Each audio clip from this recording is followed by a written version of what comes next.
तो चलिए आज का व्लॉग बहुत ही खास रहने वाला है। वो क्यों? क्योंकि जो क्वेश्चंस आप लोग मेरे से व्हाट्सएप पे पूछते हो कि सर यार इस क्वेश्चन का मेरे को मतलब बता दो, हाँ मैं उस बंदे को तो बता देता हूँ। तो बाकियों का भी सेम क्वेश्चन होता है जो वो पूछ नहीं पाते, या मेरे व्हाट्सएप ग्रुप में ऐड नहीं है, या यूट्यूब पे मेरी वीडियो देखते हैं। तो आज उन खास क्वेश्चंस के आंसर आपके सामने लेके आया हूँ जो आपके बहुत ही काम आने वाले हैं। और आज के बाद अगर किसी ने ये वीडियो ध्यान से और दिमाग से सुन लिया तो किसी और यूट्यूबर की वीडियो की ज़रूरत नहीं पड़ेगी, चाहे मैं हूँ चाहे कोई और यूट्यूबर है। तो ये चीज़ समझ ली तो आप 50% क्रोएशिया का वर्क समझाओगे क्रोएशिया है क्या।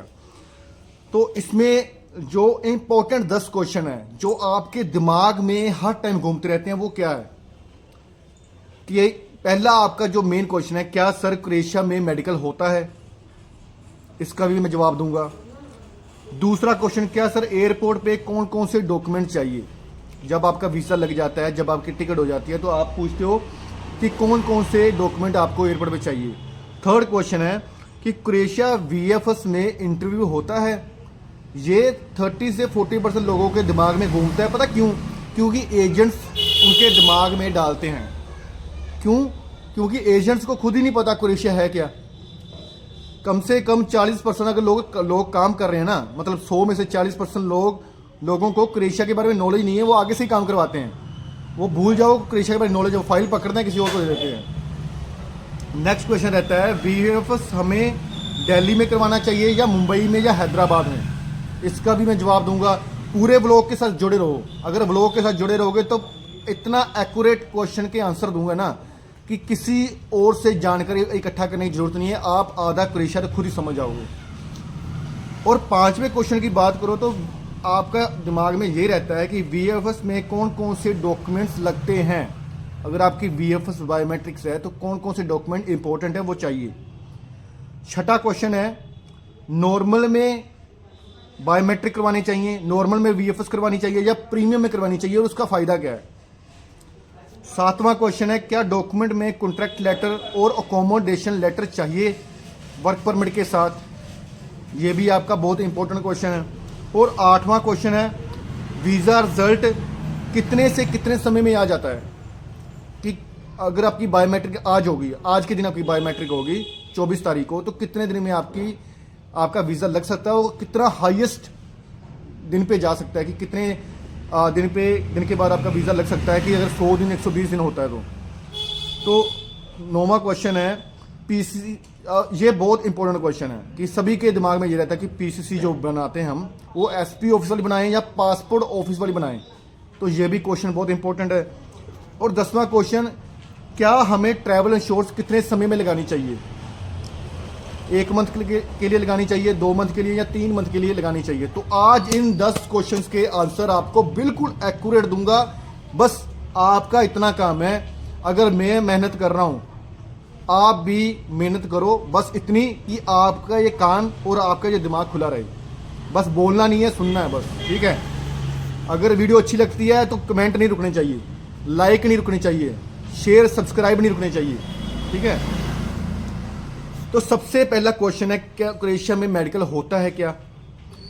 मैंने आज तक आप लोगों को पता है कि कितने लोगों को क्रोएशिया बेच चुका हूं, ठीक है। मेरे एक भी बंदे का मेडिकल नहीं हुआ। मैं अपने बंदों की बात कर रहा हूं, और जो मेरे नॉन में है वो तो पता नहीं कितने ही होंगे जिनका आज तक कोई मेडिकल नहीं हुआ। टैक्सी और बाइक राइडर ये एक अलग चीज़ है। टैक्सी ड्राइवर में क्या होता है कि आपकी आइस का टेस्ट होता है, ठीक है। बाइक राइडर में कोई टेस्ट नहीं होता। टैक्सी ड्राइवर में वो भी कभी कभी, ऐसा नहीं है कि हर बार होता है। तो मतलब मान के चलो, ना तो इंडिया में कोई मेडिकल चाहिए, ये अपने एजेंट्स को ये वीडियो दिखा देना। अगर आपका एजेंट बोले ना कि मेडिकल होता है, उसको ये वीडियो दिखा देना खास तौर पे। और मेरे साथ कोई अगर इस बात पे शर्त लगाना चाहता है कि हाँ भी मेडिकल होता है, तो वो खुले आम लगा ले, चाहे लाखों की लगा ले, अगर कोई मेडिकल होता हुआ, ठीक है।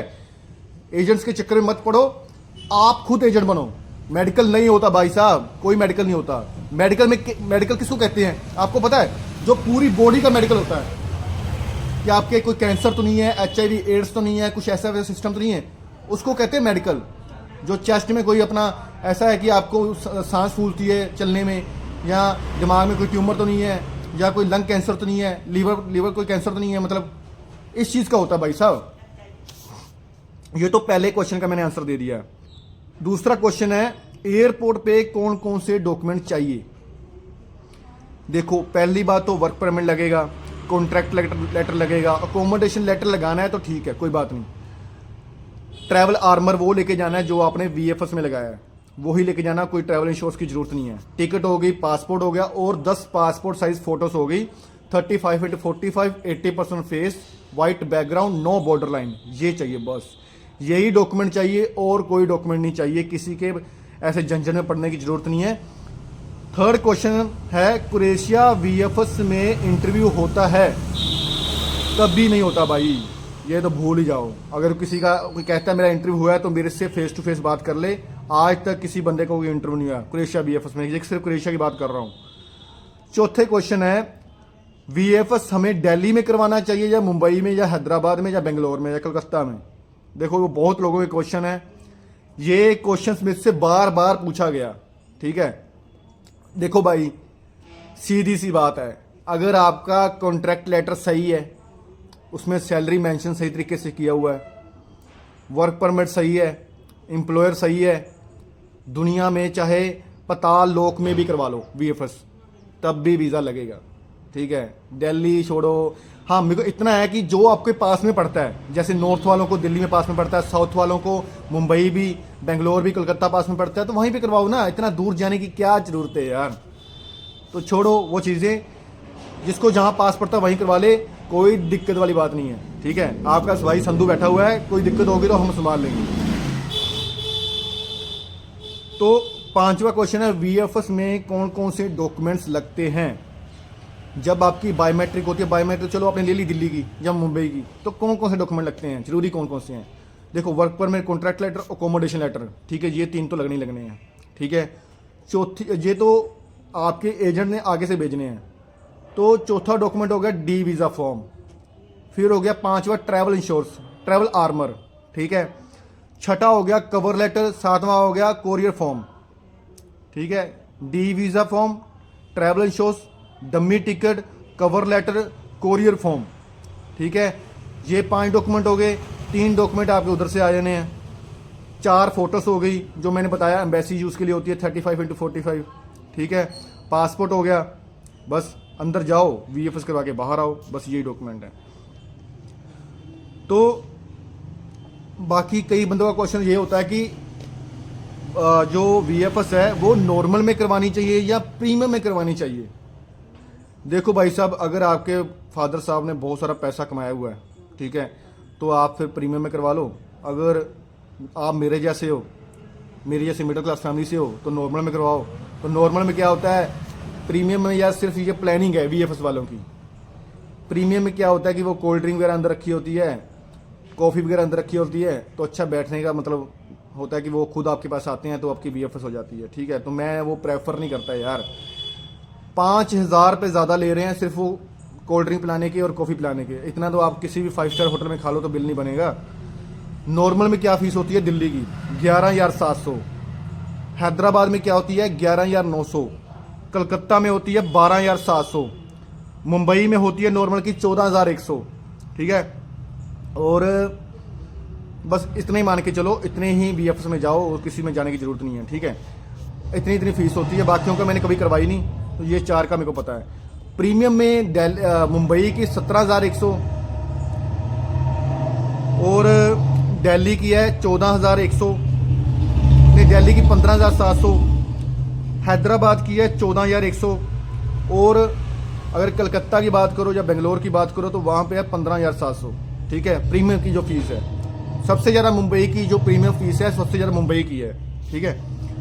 और 7वां क्वेश्चन क्या रहता है, क्या डॉक्यूमेंट्स में कॉन्ट्रैक्ट लेटर जरूरी है और क्या अकोमोडेशन लेटर जरूरी है? देखो भाई, वीज़ा लेना है, अगर वीज़ा लेना है, अगर इरादा है आपका वीज़ा लेने का, तो दोनों डॉक्यूमेंट जरूरी है। दोनों डॉक्यूमेंट जरूरी है अगर वीज़ा लेना है तो, ठीक है, अकोमोडेशन लेटर भी और कॉन्ट्रैक्ट लेटर भी। 8वां क्वेश्चन है वीज़ा रिजल्ट कितने से कितने समय में आ जाता है? वीज़ा रिजल्ट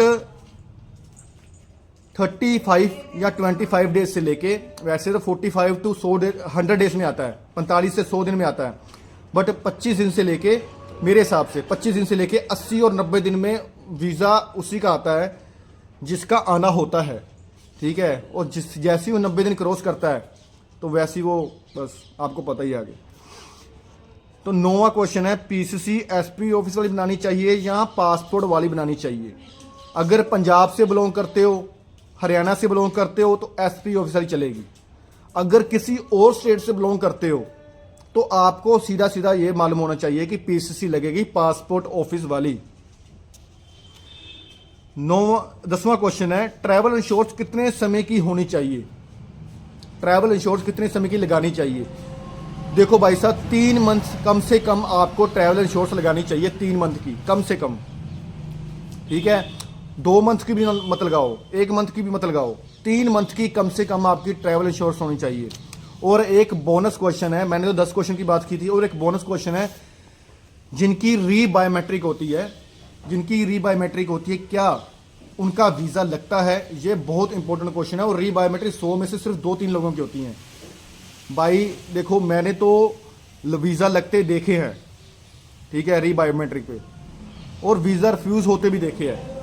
तो मैं ये बात बोलता हूँ कि 50% चांस मान के चलो कि 50% चांस है री बायोमेट्रिक के बाद। मेरे हिसाब से अगर मैंने वीज़ा लगते देखे हैं 10, तो 10 वीज़ा रिफ्यूज़ होते भी देखे हैं। क्यों?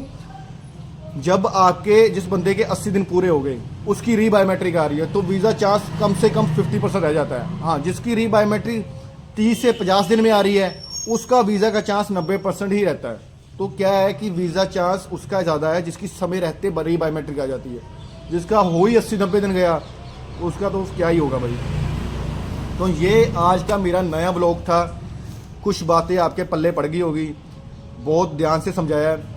अगर मेरा ब्लॉग आपको अच्छा लगा तो इसको लाइक शेयर सब्सक्राइब जरूर करो, ताकि आने वाले वक्त में और भी बढ़िया से बढ़िया वीडियो लेके आऊँ। और जो मेरी नेक्स्ट ब्लॉग रहने वाला है वो इस बात पे रहने वाला है कि क्या आपको सीजनल वीज़ा अप्लाई करना चाहिए या 1 ईयर परमिट अप्लाई करना चाहिए, क्योंकि सीजनल वीज़ा तो नेक्स्ट मंथ से स्टार्ट होने वाला है, ठीक है। समय भी बहुत कम है। क्या ये नेक्स्ट व्लॉग में यही बताने वाला हूँ कि सीजनल वीज़ा और 1 ईयर वीज़ा में क्या अंतर है और क्या करना चाहिए आपको। तो कोई और आपके दिमाग में कोई डाउट है तो मेरे पे व्हाट्सएप पे पूछ सकते हो।